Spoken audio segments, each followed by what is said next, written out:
never be too hurry in life. One of the things I discover in life is that people want to be in hurry. You see a girl of less than 10 years, he want to have what the mother has already have. And he'll be estimating herself, when will I have this on my chest? When will I have this on my this one? Because the girl is in hurry.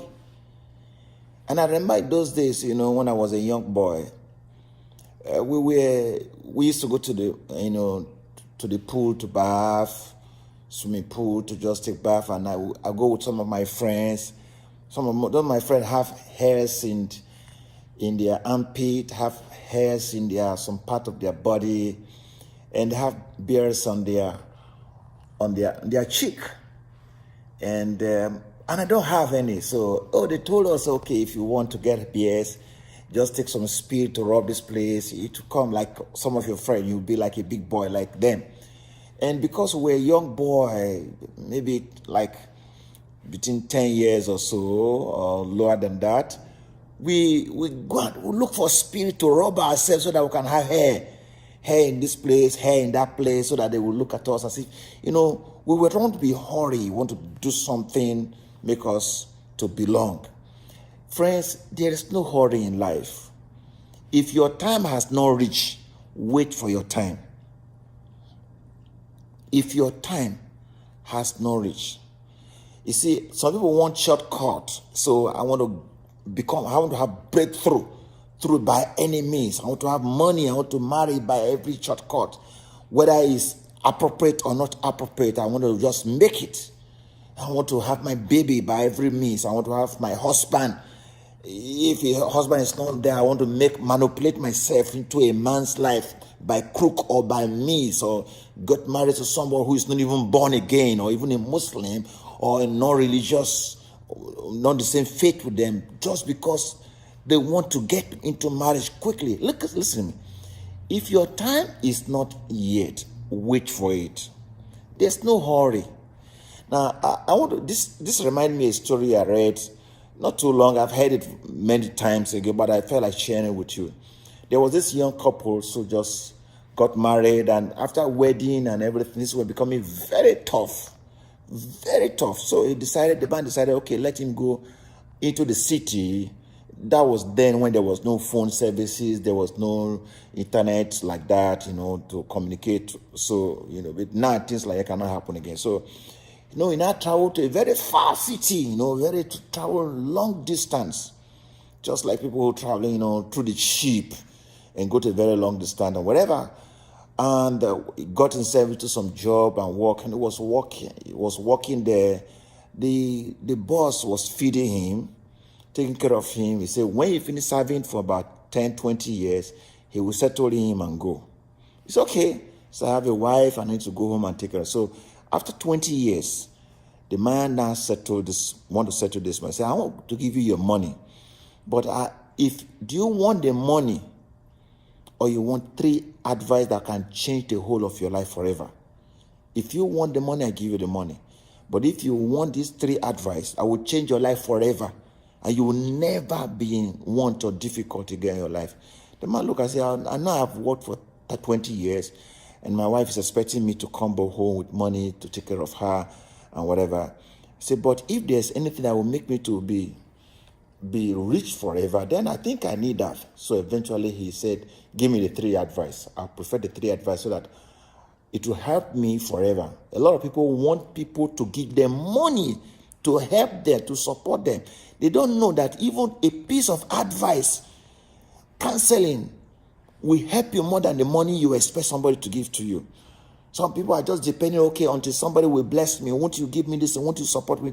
Sometimes it's not the money or assistance the person will give you.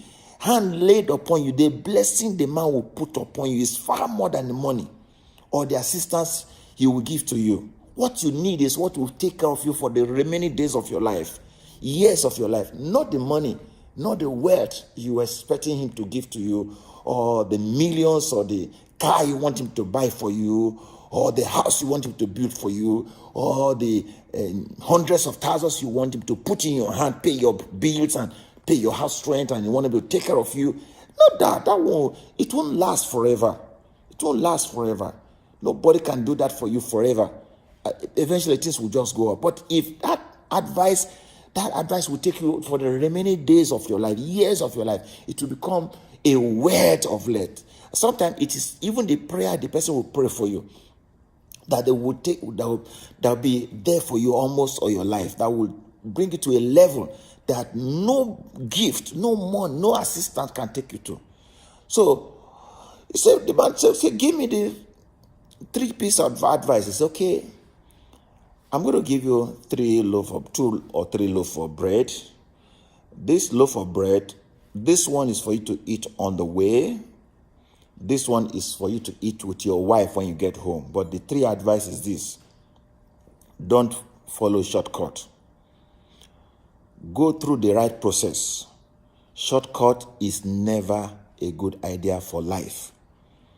So the second one is this: don't be curious. Don't be curious in things. Like, oh, let me know this one. Oh, what is happening here? Oh, shocked. I'm wanting to find out what is happening. What is happening? Don't be curious. Then the third advice said, when in the moment of anger, don't take decision. Don't be angry. Don't take decision when you are angered. Be patient. Wait. Because any decision you take when you are offended, you are angry, and you are bitter at that moment, it will be a wrong decision. So don't take any decision. So he took that advice, and he took the 2 or 3 bread, and he went. And as he was going, he met somebody, say, okay, I'm going to such places. So, well, this road you are passing is a wrong course. There's a shortcut for you to get to which will take 5 days. You're already at your home. So he was following the man until all of a sudden he remembered the first advice: don't follow shortcut. He came back again and said, look, I'm not going to follow the shortcut. I'm going to follow the main course. And he followed the wrong course. After some time, he was told that shortcut, there are ambush people, robbers that will have messed you up, and you will have lost almost everything you are with. You may have been killed if you had followed that shortcut. So he was happy that at least he did not follow the shortcut. So on the course, he lodged in a hotel to pass the night there. That, road hotel. One time I was in New York City, and I have to travel from New York to another city, and I have to stay in a particular hotel. I was scared, man. I think it's that kind of hotel. The hotel just facing the road. I said, oh God, help me to pass this night.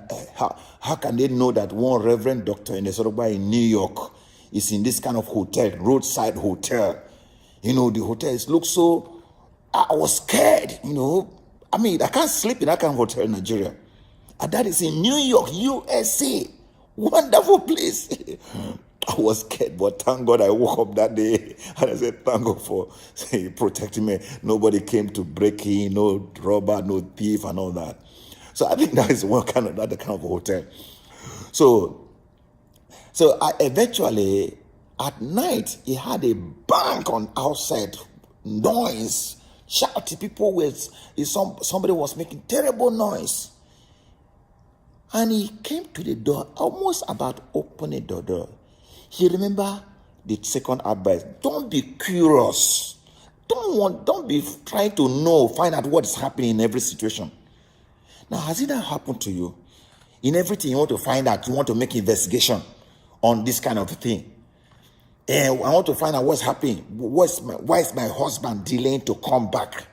Why is my wife answering phone at this time? All those curiosity will land you to more problem. How much did you go to market with? Let me see the things you bought. Are you sure you're not using my money to send my money to the village? I gave you money to go to the market. That's what some husband will always ask their wife. What did you cook? Don't be curious on everything. So eventually, he did not open the door. He went back and sleep. The following day, the owner of the hotel said, what happened that you did not hear the sound yesterday night? Yeah, I heard it. I almost wanted to open the door, and I did not. He said, thank God you did not open the door. everyone who opened the door to know what is happening outside, they are always dead. The man who came is a neighbor and is a killer. He kills everybody that comes around and comes open the door at night and bury them behind the door, behind his house. So he thanked God that he obeyed the man's voice and never opened the door. He was not curious, trying to investigate, trying to find out what was happening and things like that. So he was saved. So on getting to the house, in the evening, light was on and he saw the wife in through the window with a young boy, and he was touching his head and all that. He said, what? So 20 years I traveled, my wife is now with another woman, another man in the house, cheating on me. Never waited until I come back from my journey and I went out to make money because of her. So he was so angry, he wanted to go into the house and killed two of them. Kill the wife and the young boy. So somehow, he restrained himself. He remembered the man. Never take decision at a moment of anger, or when you are angry, don't take decision. So, okay, it's okay. I'm going to sleep outside and wait until the following morning. Then I will take my decision. I know what to do. Eventually, the following morning, I say, okay, what he's going to do is he's going to just tell the wife, since the man told him, never take a decision when you are angry. So say, okay, now I will not go and kill my wife and that young boy. But what I would do is to just tell my wife, bye-bye, and go back to my master. I've served for 20 years and tell him, I want to serve you forever. I want to work with you, I enjoy your service, and I want to stay with you. So the morning he went and knocked at the door, just to tell the wife, bye-bye, I've seen what you are doing, and I'm going forever. Won't see me again. On opening the door, the wife came to hug him, held him tight, and he said, oh, welcome. He was so excited, jumping. He tried to push him, said, get away from my side. You prostitute, you harlot. I left you. I kept myself faithful for you. You went on whoring, putting strange man into your house, into the house, and you no more think I'm your husband any longer. The woman screamed, say, no, this is your son. When you travel, I never knew I was pregnant. The boy is 20 years old. This is your son. This is your son. Oh, when he says, that so you were pregnant? I say, yes, I never knew I was pregnant. This is our child. Oh, he sat two of them down, hugged them, and said, sorry. Started apologizing after calling several names. Started apologizing to the woman, to the son, and they sat together.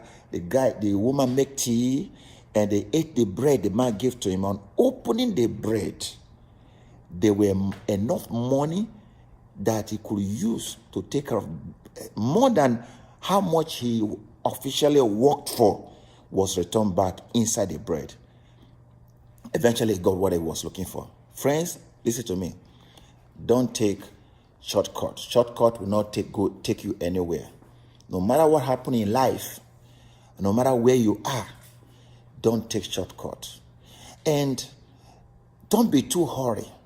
Do not be too ambitious.